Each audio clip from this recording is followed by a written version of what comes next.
روز و فکری من این است و همه شبها سخنم که چرا غافل از حال دل خویشتنم.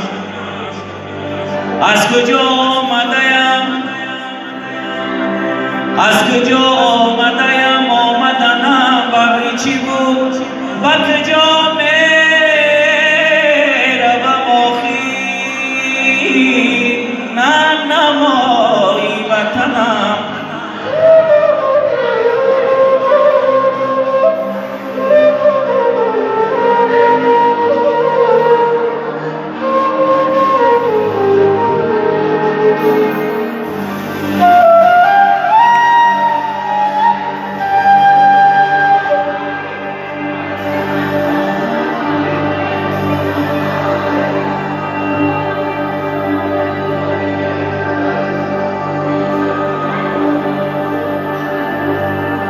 آشنا گفتم تو را ناآشنایی میکنی،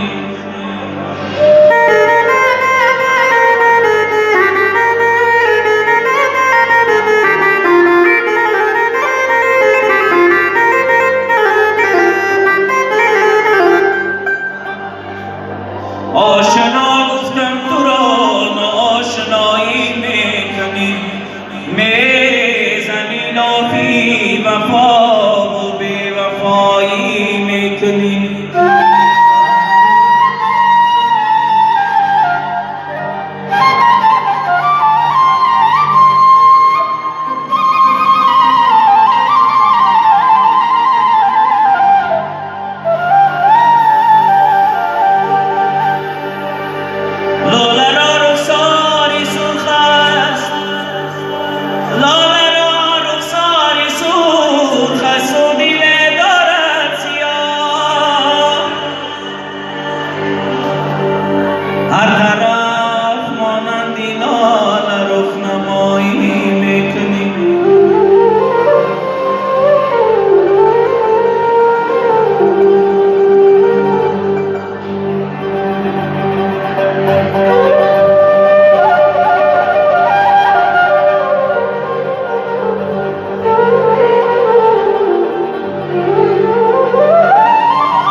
هر طرف مانندی لاله رخنمایی میکنی.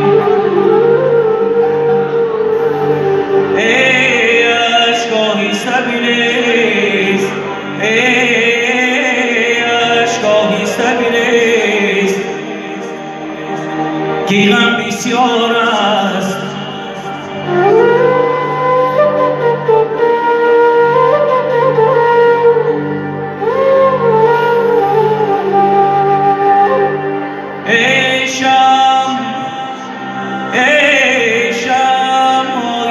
بسوز که شب دراز است، امروز کسی مرهمی اسرار کسی نیست. ما تجربه کردیم که کسی آن کسی نیست.